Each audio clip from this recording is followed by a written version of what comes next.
دنیا ته لا راغلم نه دی. دنیا کې د هغه د راتګ اثرات صرف شروع کېږي. او زه به یو بله جمله ووایم چې دنیا کې لا اثرات هم نه دي شروع شوي. زه به یو بله جمله ووایم چې دنیا لا نه ده قایمه شوې. د دنیا د قیام نه مخکې د آقای نامدار محمد عربي د محمد رسول الله سیرت په اسمانونو باندې بره لیکل شوی دی. زه وایم د موستا سیرت د ولادت نه شروع کېږي، په وفات باندې ختمېږي. د محمد عربي محمد رسول الله سیرت د دنیا د پیدا کېدو نه مخکې شروع شوی دی. او دا سیرت دا کتاب به تر قیامت د سبا پورې چلیږي. د ما محترم او زه یو بله خبره کوم د ما محترم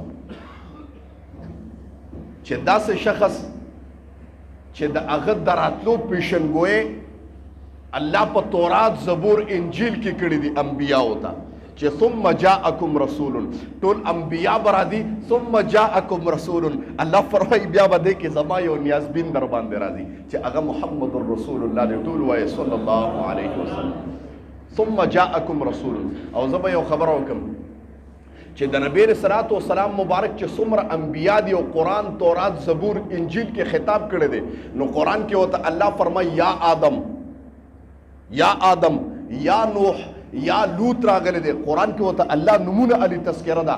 یا عیسی راغلی دی، یا مریم راغلی دی. څومره انبیاء چې دي، یا موسی راغلی دی. الله ورته بذات خود په نوم باندې خطاب کړی دی چې اے موسی علیه السلام، اے آدم علیه السلام، اے نوح علیه السلام، اے لوط علیه السلام، اے ابراهیم علیه السلام، اے اسماعیل علیه السلام.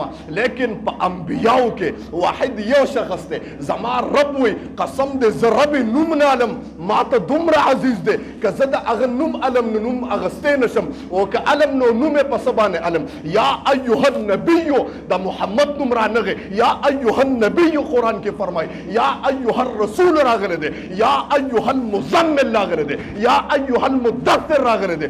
لیکن یا ایها المحمد چته نه راغلی. زما رب زما په نسبت دا محمد عربي محمد رسول الله دومره عظمت والا ذات دی چې ما د ټولو انبیاو نوم په ذات خود اغسته دی. لیکن یو ذات تاسې دی چې ما ته د هغه نوم اغستل داسې نه ښکاره کېږي. زه وایم چې په تاسو انسانانو کې داسې څوک پیدا نه شي چې محمد عربي محمد رسول الله ته په نوم باندې خطاب وکړي. د هغې وجه دا ده چې ما رب ورته نوم نه دی اغستی، نو ستا څه مجال چې محمد رسول الله ته به نوم والد ځکه الله ته دومره محبوب دی. الله وی ټول قرآن چاڼ کا د الف لام میم سورې فاتحې نه تر ناسه پورې قرآن وګوره. په قرآن کې به د محمد رسول الله خطاب الله اونکي چې یا محمد راغلی دی. الله وی ما ته دومره محبوب دی. زه په یا ایها صفاتونه نبی رسول الله ذکر کوي. وایي زه صفاتونه ذکر کوم او تاسو ته یو بله جمله ووایم. په دنیا کې د آدم علیه السلام نه واله تر نن تاریخه پورې یو منټ داسې نه دی تیر شوی جملې ته توجه شه. د آدم علیه السلام نه واله تر قیامت د سبا پورې جملې ته وکشه. یو منټ داسې نه دی تیر شوی چې په هغې کې د محمد رسول الله نوم نه اغوستلی شوی. ټول چوک سره سبحان الله. یو منټ داسې نه تېرېږي چې د نبی رسول الله صفت نه کېږي. ځکه قرآن کې الله وی تاسو انسانان نباتات ما چې نبی رسول الله ته خطاب وکړ قرآن کې وما ارسلناک الا رحمتا للعالمین. قرآن کې فرمایي ما دا نبی رسول الله فقط د انسانانو دپاره نه دی رالیږلی. ما نبی رسول الله د انسانان څه کې چې انسان خو اخره کې خبره کوم چې نبی رسول الله ګویا چې زه د څه رب یم، که زه د اسمانونو رب یم نو دا محمد د هغې پیغمبر دی. زه د انسانانو رب یم محمد رسول الله پیغمبر دی. زه د جناتو رب یم محمد رسول الله پیغمبر دی. زه د نباتاتو رب محمد رسول الله پیغمبر دی. زه د جماداتو رب محمد رسول الله پیغمبر دی. زه د حیواناتو رب محمد رسول الله پیغمبر دی. په دنیا کې د سسو د ابتدا نه والا تر انتها پورې، د ابد نه والا تر ازل پورې، د ابتدا نه والا د قیامت د سبا پورې د ذرې چې د څه شی رب د هغې زما محمد رسول الله پیغمبر دی. ټول څوک سره سبحان الله. داسې شی نشته چې زه رب یم نبی رسول الله پیغمبر نه دی.